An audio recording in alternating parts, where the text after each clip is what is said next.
नमस्कार।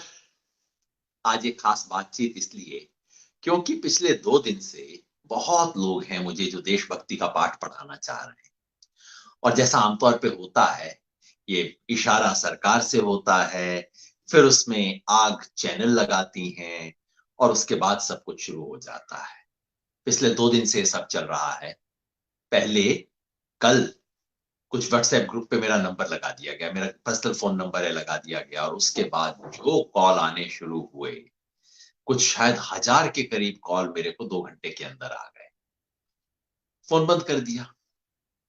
फिर उसके बाद उसके साथ अलग-अलग तरह के मैसेज, अगर वो मैसेज कुछ आपको पढ़ के सुनाऊँ, मेरी माँ के बारे में, मेरी बहनों के बारे में, पत्नी के बारे में जिस-जिस तरह की चीज़ें कहते हैं, ये लोग पता नहीं किस मुँह से भारत माँ की जय बोलते होंगे। खैर वो बंद कर दिया। आज सुबह से अभियान चल रहा है मेरे घर पे हमला करने के लिए। मेरे घर के एड्रेस को रिलीज कर दिया गया है और लोगों को इकट्ठा किया जा रहा है कि इस देशद्रोही के साथ इसका ये करो, सीधा करो, ये करो, वो करो, ये सब चल रहा है। मुझे लगा कि मैं थोड़ा देशभक्ति, देशद्रोह के बारे में बता ही दूं। आमतौर पे मैं अपनी चर्चा कम करता हूँ, अपने बारे में बहुत कम चर्चा करता हूँ, इस तरह की बातें होती हैं, उसको नज़रअंदाज कर देता हूँ। इसलिए मुझे लगता है कि इनमें ज़्यादातर तो बेचारे ट्रोल हैं, अच्छा है, तनख्वाह पा रहे हैं, मेरा क्या जाता है। कुछ लोग बेचारे कैजुअल हैं, ₹2 हर ट्वीट के हिसाब से लेते हैं, अच्छा भाई अपनी कमाई करो, मेरा क्या जाता है। कुछ अंधभक्त हैं, मैं सोचता हूँ चलो भाई कभी सद्बुद्धि आ जाएगी, मैं आपको अभी ज्ञान नहीं दे सकता। लेकिन कभी-कभी मुझे लगता है कि कुछ लोग हैं, ये जो शुरू के मैसेजेस मैंने पढ़े, उसमें कुछ मुझे लगा कि कुछ नवयुवक हैं, जिनको वाक़ई लगता है कि ये 26 जनवरी को देश का अपमान हुआ और अपमान करवाने वालों में ये योगेंद्र यादव था। उनके मन में गुस्सा है। मैं उनसे बात करना चाहता हूँ। ट्रोल से नहीं, ₹2 वालों से नहीं, अंधभक्तों से नहीं। लेकिन मेरे जिस नौजवान साथी के मन में ये भाव हो कि भई योगेन जी, ये तो आपने गलत काम कर रखा है। ये तो देश के खिलाफ है। आप देश के खिलाफ काम क्यों करते हो? मोदी विरोध करो, करो, देश के खिलाफ क्यों करते हो? कुछ आपको बताऊँ अपने बारे में। इजाज़त दें तो अपनी विरासत के बारे में थोड़ा-सा बता दूँ। मेरे दादाजी के बारे में पहले मैंने बताया था, जिन्होंने अपने स्कूल के बच्चों को बचाने के लिए, बच्चों में हिंदू भी थे, मुसलमान भी थे, एक मॉब था, संयोग से मुस्लिम मॉब था, भीड़ थी। उस भीड़ के सामने खड़े होके कहा था, मैं वार्डन हूँ, मैं इन बच्चों का बाप हूँ इस वक़्त, पहले मुझे मारो, उसके बाद इन्हें। ये लोग जो बड़े-बड़े दावे करते हैं ना, हिंदुओं के साथ ये हुआ, वो हुआ, इन्होंने किसी ने उँगली नहीं कटवा के देखी है। मेरे दादा ने अपनी गर्दन कटवाई थी। मुझे जब ये लेसन देते हैं ना, मैं कहता हूँ बेटा, तुम्हें पता नहीं क्या होता है राष्ट्रवाद। एक सेंस था कि इस देश के लिए मुझे कुछ करना है। दादाजी की बात तो कई बार हुई है, मैंने अपने नाना के बारे में कभी नहीं बताया। शायद मुझे याद नहीं कि मैंने बताया और ये जो तस्वीर है ना, हाँ, देखिए, ये जो तस्वीर है, ये शायद 1934 के करीब की है, 33-34 की है। इसमें आपको जवाहरलाल नेहरू दिख रहे होंगे, कमला नेहरू दिख रही होगी, पीछे लाल गोले के अंदर एक शख्स खड़ा हुआ है। ये उस ज़माने के कांग्रेस सेवा दल के वॉलंटियर्स की तस्वीर है इलाहाबाद शहर की। और ये लाल गोले में जो शख्स खड़ा है, ये मेरे नाना जी, बलबीर सिंह। देश के आन देश की आज़ादी के लिए लड़ने वाले स्वयंसेवकों की टीम। क्या हुआ? टीबी हो गई उन्हें। घर वालों ने कहा लड़का आवारा हो गया है, लड़का जिसे आज हम स्वतंत्रता सेनानी कहते हैं, उन्हें उन दिनों में लोग कहते थे आवारा हो गया है, बिगड़ गया है आदमी। देखो नेहरू वगैरह के चक्कर में पड़ गया, गांधी के चक्कर में पड़ गया है। तपेदिक हो गई, टीबी। उन ज़मानों में टीबी असाध्य रोग हुआ करता था। आप जाते थे पहाड़ों में उससे बचने के लिए। मेरे नाना के साथ उनका परिवार भी नहीं खड़ा हुआ। नाना की डेथ हो गई। और मेरी माँ जिसे आप गाली दे रहे हैं ना आज, उस माँ ने अनाथ की तरह ज़िंदगी जी सिर्फ़ इसलिए कि उसका बाप इस देश की आज़ादी के लिए लड़ा था।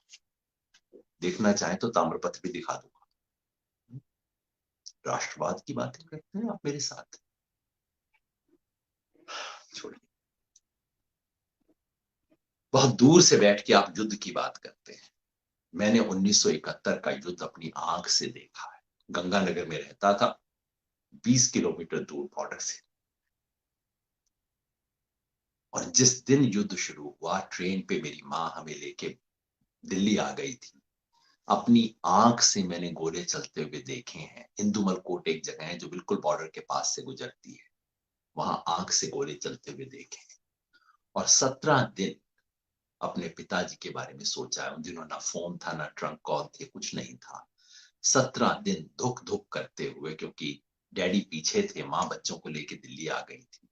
और रोज पाकिस्तान टीवी की खबरें रेडियो की खबरें आती थी, आज गंगानगर को हमने ध्वस्त कर दिया, ये कर दिया, वो कर दिया। मैं अपने बाप को जिंदा देख पाऊंगा या नहीं सोचते हुए मैंने 18 दिन गुजारे।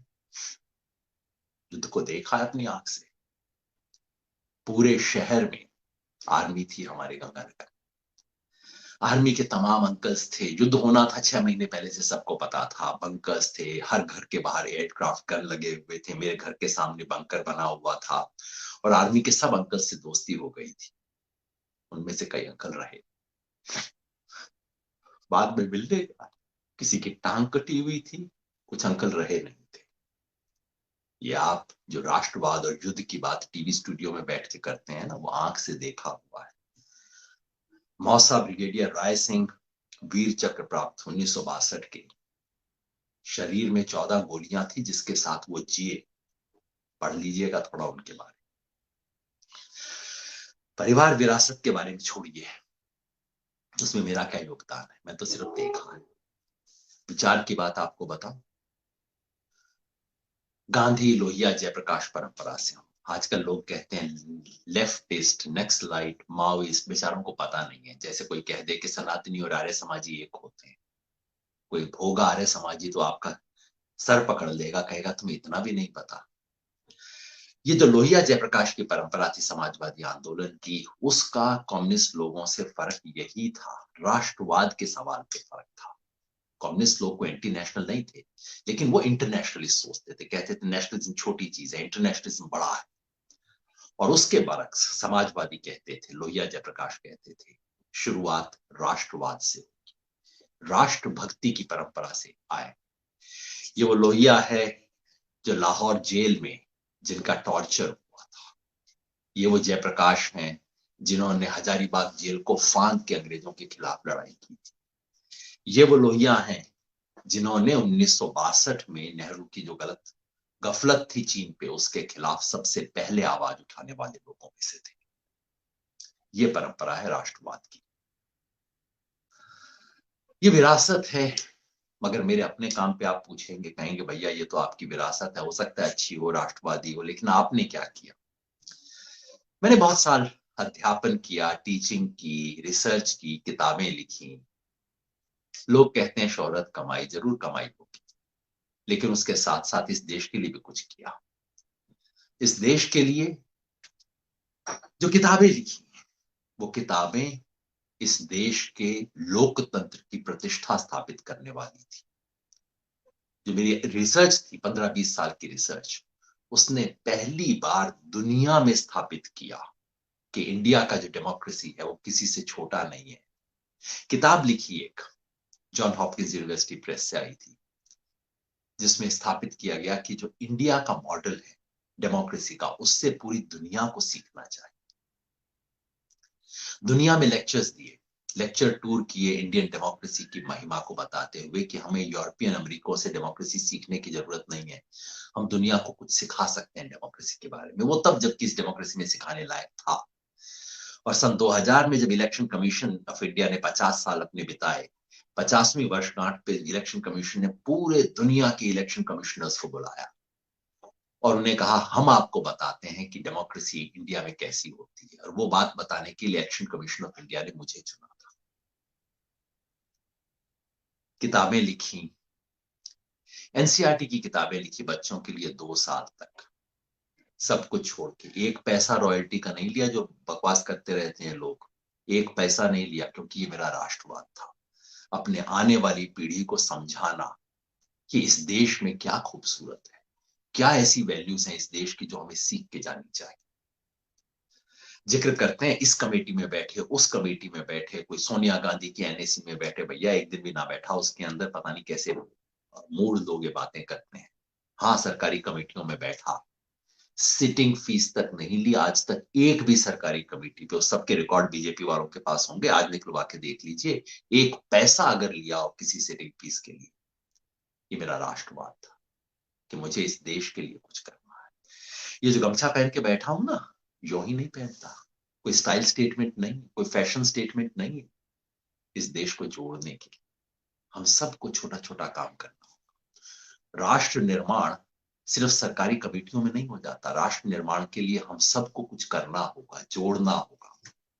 इसलिए जब किसान आंदोलन में आया, तमिलनाडु में 150 साल का सबसे भयंकर सूखा पड़ा और मुझे लगा कि कोई तो तमिलनाडु वालों के साथ जाए, उन्हें ये ना महसूस हो कि अपने सूखे में हम अकेले थे। हरियाणा के, उत्तर प्रदेश के किसानों का डेलीगेशन लेके तमिलनाडु के सूखे में गए, उससे कोई फर्क नहीं पड़ा होगा। लेकिन शायद कुछ लोगों को लगा आप हरियाणा से हमारा दुख दर्द समझने आए।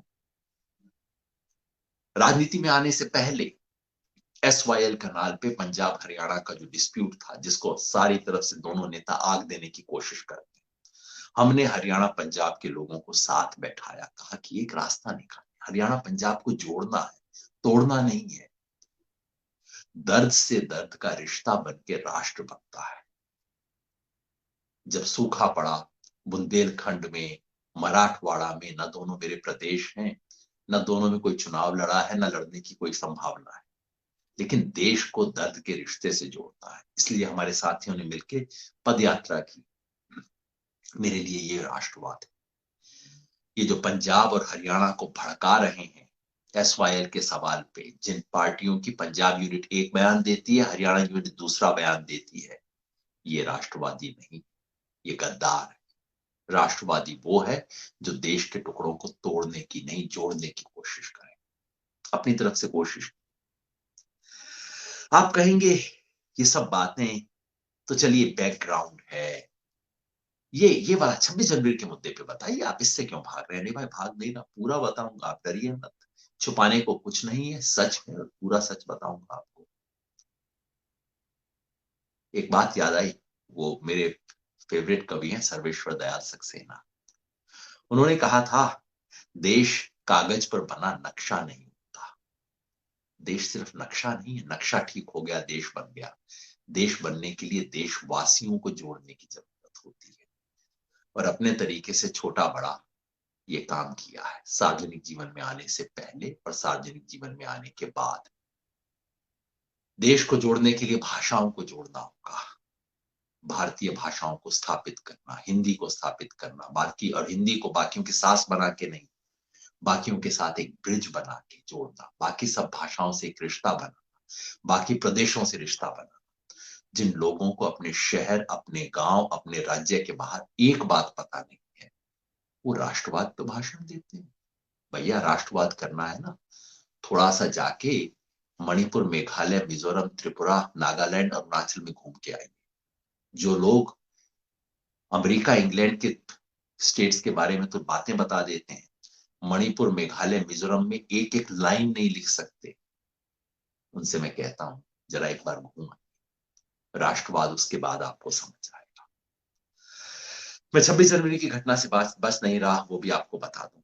हाँ, हमने 26 जनवरी को ट्रैक्टर परेड की घोषणा की। हाँ, हमने पहले दिन 2 जनवरी को प्रेस क्लब में घोषणा की, मैं घोषणा करने वालों में से था। पहले दिन हमने कहा हम अपनी परेड ऑफिशियल परेड के बाद करेंगे। पहले दिन कहा कि हमारी परेड सरकारी गणतंत्र दिवस परेड को एक किसी तरह से उसमें विघ्न नहीं डालेगी। बाद में सवाल पूछे गए, क्योंकि किसी ने उटपटांग स्टेटमेंट दे दिया था, लाल किले पे जाएंगे उस दिन। एक बार नहीं, कई बार मैंने प्रेस कॉन्फ्रेंस में कहा, लाल किला, संसद, ऐसे किसी राष्ट्रीय स्मारक से कोई छेड़खानी हम नहीं करेंगे, ये इस आंदोलन की बात नहीं। फिर किसी सरफरे ने 14 जनवरी को कोई वर्ल्ड क्या है, सिख फॉर जस्टिस ऐसे करके कोई संस्था है, उसने कोई चिट्ठी निकाल दी कि 26 जनवरी को जो इंडिया गेट के ऊपर खालिस्तान का झंडा लगाएगा उसको $2.5 लाख दिए जाएंगे। मैंने फेसबुक में कमेंट किया था, आप खुद सुन लीजिए। एक चिट्ठी आई है, वो चिट्ठी आई, कल किसी ने प्रेस रिलीज दिया है। अब सही है गलत है मैं पूरा कह नहीं सकता भाई, इन चीजों का मैं कोई एक्सपर्ट नहीं हूं, लेकिन कहीं अमेरिका से किसी एक संगठन ने, सिक्स फॉर जस्टिस करके एक संगठन है, उसने एक चिट्ठी निकाल दी है।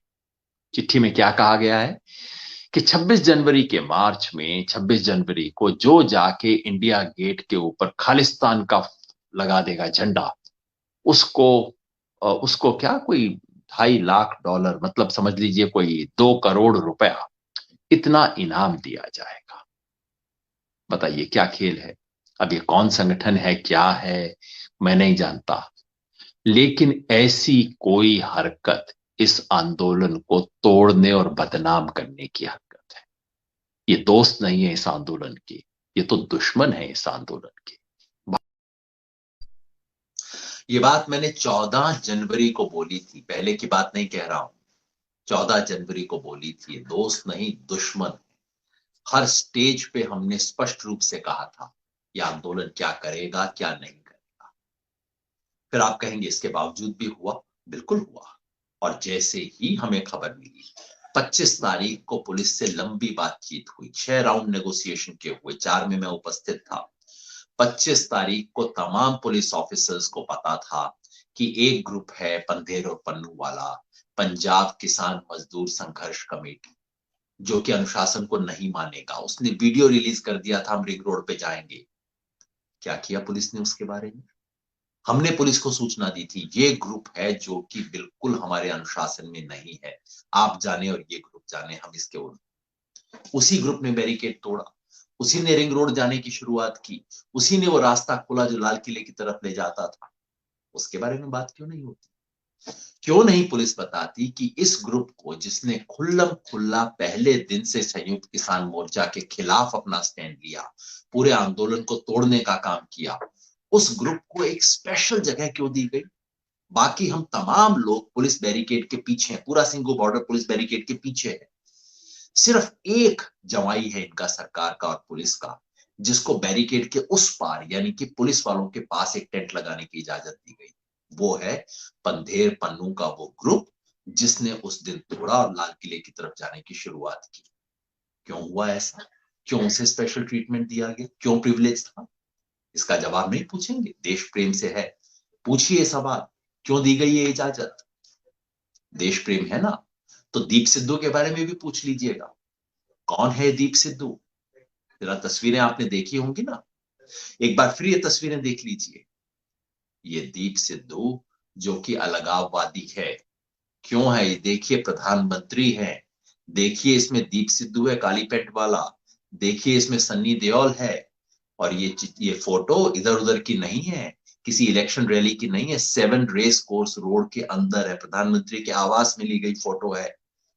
ये वो दीप सिद्धू है जिसने जाके लाल किले में वो हरकत करवाई। वही दीप सिद्धू अब बैठे हैं माननीय अमित शाह जी के साथ, गृह मंत्री के साथ। ये अलगाववादी, खुले तौर पे खालिस्तान के समर्थक क्या कर रहे हैं? ये हेमा मालिनी जी के साथ है, सन्नी देओल के साथ है, सिर्फ ये सब कहते हुए कि ये लोग कितने। और ये देखिए, ये उस शख्स की फोटो है उस दिन 26 जनवरी को लाल किले। देशभक्तों को ये सवाल पूछना चाहिए मेरे दोस्त। योगेंद्र यादव के घर हमला करना बहुत आसान काम है, लेकिन दीप सिद्धू के बारे में सवाल पूछना थोड़ा मुश्किल सवाल है दोस्त। हिम्मत करना, जाना 7 रेस कोर्स, पूछना कि वो जो इस देश के खिलाफ विश्वमन करता है, अलगाववादी है, वो कैसे 7 रेस कोर्स में घुसता है, कैसे इन लोगों के साथ फोटो खिंचवाता है, और लाल किले में एंट्री कैसे हुई। हमारी दोष मान लीजिए, मान लीजिए हमारा दोष कि हम अनुशासित नहीं कर पाए, लोग उससे अलग हो गए। ये लाल किले में घुसते वक्त पुलिस सेल्फी क्यों खिंचवा रही थी इन लोगों के साथ? डीसीपी पुलिस इन लोगों को अंदर क्यों लेके गए? और लाल किले में घुसने के बाद घंटों तक कैसे रहे? लाल किले के प्राचीर से नीचे की तरफ ये जो पोल लगा हुआ था, उस पे निशान साहब का झंडा लगाने के बाद इतनी देर तक झंडा लगा कैसे रहा? वहां पुलिस क्या कर रही थी? आर्मी क्या कर रही थी? लाल किले में आर्मी भी होती है, सिर्फ पुलिस नहीं। ये सवाल पूछना चाहते हैं ना मेरे दोस्त? ये सब सवाल पूछने होंगे, टेढ़े सवाल पूछने होंगे, मुश्किल सवाल पूछने होंगे। टीवी स्टूडियो में बैठ के गप करना, किसी को गाली देना बहुत आसान है, लेकिन ये मुश्किल सवाल हमें पूछने होंगे। जैसे ही मुझे पता लगा, मैं उस वक्त शाहजहांपुर की हमारी परेड में था, और उस परेड में आपने देखा होगा खूब जम के, उसमें ही नहीं, चारों तरफ तिरंगे। ये जो लोग मुझे कहते हैं तिरंगे का अपमान करवाया, मेरे दोस्त, आज तक मैं दावे और गारंटी से कहता हूं, आज तक 26 जनवरी को दिल्ली में इतने तिरंगे कभी नहीं आए होंगे जितने इस बार हम लोगों ने उतारे। इतने किसान तिरंगा लेके जो चल रहे थे, वो भारत माँ की इज्जत बढ़ाने वाले थे। हर प्रेस कॉन्फ्रेंस में हमने बोला था तिरंगे की आन शान मान शान को हम कम नहीं होने देंगे। नियम था हर ट्रैक्टर तिरंगा लगा के चलेगा। वो लोग ये नियम बनाते हैं जो तिरंगे की अपमान करना चाहते हैं। भारत माता की जय हमने इस उद्घोष के साथ शुरू किया था, क्योंकि मेरे लिए किसी पार्टी का नारा नहीं है, पूरे देश का नारा है। और क्या कहूं, हाँ ये जरूर बता दूं, जैसे ही खबर मिली कि ये हुआ, उस वक्त मैं हमारी ये शाहजहांपुर वाली यात्रा में था। जैसे ही खबर मिली, मीडिया वाले मेरे पास पहुंचे, परेड के बीचों बीच थे, तुरंत एकदम मैंने कहा ये घटना पूरे देश को शर्मसार करने वाली घटना है। इस घटना की हम निंदा करते हैं, इस पे अफसोस व्यक्त करते हैं, और ये करने वालों को हम आंदोलन का साथी नहीं मानते। ये तो उसी दिन शाम को कहा, और कल यानी कि 24 घंटे बाद जब हमारी मीटिंग हुई, सारे नेतृत्व ने कहा कि लाल किले पे तिरंगे के अलावा किसी और झंडे का स्थान नहीं है, और जिसने किया है, दीप सिद्धू और जो इसके तमाम साथी हैं, उनका सामाजिक बायकॉट होना चाहिए। ये सामाजिक बायकॉट सिर्फ किसान करवा सकते हैं और कोई नहीं। सामाजिक बायकॉट होगा। और जो हुआ, माता की जय हिंद, जय हिंद, जय हिंद। ये शाहजहांपुर था जब हम अपनी परेड की शुरुआत कर रहे थे। जो हमने कल यानी कि 24 घंटे के अंदर मिलने के बाद स्टेटमेंट दिया, हमने कहा कि ये जो घटना है देश को शर्मसार करने वाली है, हर हिंदुस्तानी का सर नीचा करने वाली ये घटना है, और ये हुई, इसके लिए अफसोस व्यक्त करने के लिए हम 30 तारीख को महात्मा गांधी के शहादत वाले दिन प्रायश्चित के तौर पे एक दिन का उपवास करेंगे। सिर्फ उपवास नहीं, एक फरवरी को जो हमने संसद का मार्च पहले अनाउंस किया था, हमने उस मार्च की घोषणा को वापस ले लिया है। और हमने कहा, हालांकि जो हुआ हमने नहीं किया, हमारा कोई हाथ नहीं, हमारा कोई एनकरेजमेंट नहीं, लेकिन चूंकि वो आंदोलन हमने आयोजित किया था, कॉल हमने दिया था, इसलिए हम उसकी नैतिक जिम्मेवारी स्वीकार करते हैं। आपने देखा है और कोई आंदोलन जो इस तरह की चीज की नैतिक जिम्मेवारी स्वीकार करता हो? गांधी जी थे, पर वो बहुत बड़े आदमी थे भाई, उससे तुलना आप कैसे करें। लेकिन आज के कोई आंदोलन स्वीकार करते हैं?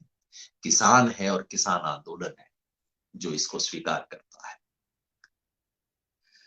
मेरे दोस्त, राष्ट्रवाद, राष्ट्रवाद में सीखूंगा, लेकिन राष्ट्रवाद ना उनसे नहीं सीखूंगा जिनके पुरखों ने इस देश की आजादी के लिए एक कतरा खून नहीं दिया।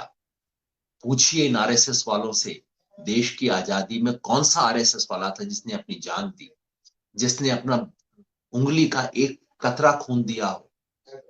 मैं अपना राष्ट्रवाद उनसे नहीं सीखूंगा जो अंग्रेजों के वजीफे पे पलते थे, स्टाइपेंड।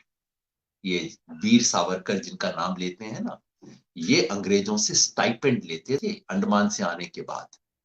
मैं अपना राष्ट्रवाद सीखूंगा, सीखूंगा भगत सिंह से सीखूंगा, जिसने कहा था कि माफी नहीं मांगूंगा, जिसने अपने माँ बाप को रोका था, कहा था अंग्रेजों को कोई चिट्ठी नहीं लिखनी, माफी नहीं मांगनी। 6-6 चिट्ठियां लिख के माफी मांगने वालों से मैं राष्ट्रवाद नहीं सीखूंगा। अपना राष्ट्रवाद मैं महात्मा गांधी से सीखूंगा, जिसने अपने प्राणों की बलि दी इस देश को बचाने के लिए, इस देश की सच्ची एकता स्थापित करने के लिए।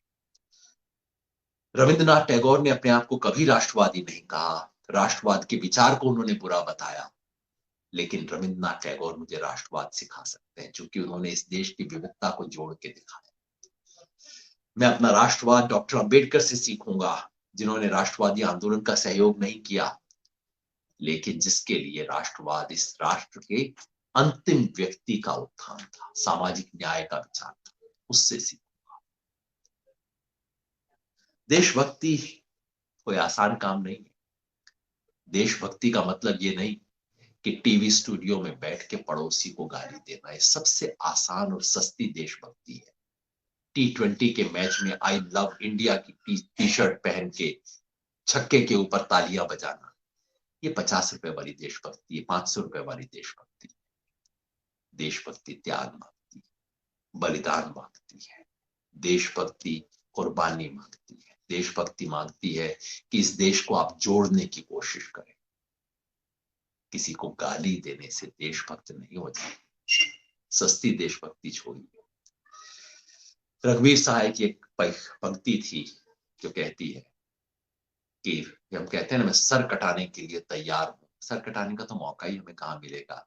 हम इतने खुशकिस्मत थोड़ी है कि भगत सिंह की तरह हमें फांसी के तख्ते पे झूलने का मौका मिल जाए। लेकिन वो कविता कहती है कि सर कटाने की अवसर मिले या ना मिले, सर कटाने की तैयारी जरूर होनी चाहिए। वो देशभक्ति है।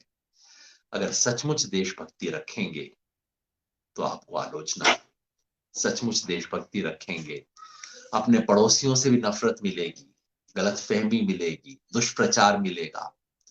इस सब को सहते हुए, सर झुका के चलते हुए इस देश को जोड़ना सच्ची देशभक्ति है। तो मेरे दोस्तों, जो मुझे गाली दे रहे हो, मेरी माँ बहन के नाम पे चिट्ठियां भेज रहे हो, जो मेरे घर पे हमला करने की तैयारी कर रहे हो, स्वागत है आपका। देशभक्ति के लिए कुछ बड़ा काम भी कभी कर लेना। बहुत बहुत शुक्रिया। नमस्कार, मैं हूं मानक गुप्ता। अगर आपको हमारा ये वीडियो पसंद आया हो तो इसे लाइक और शेयर जरूर करें, और हां, हमें सब्सक्राइब और फॉलो करना ना भूलें ताकि आप देश और दुनिया की कोई खबर मिस ना करें। तो जुड़े रहिए हमारे साथ और देखते रहिए न्यूज़ 24।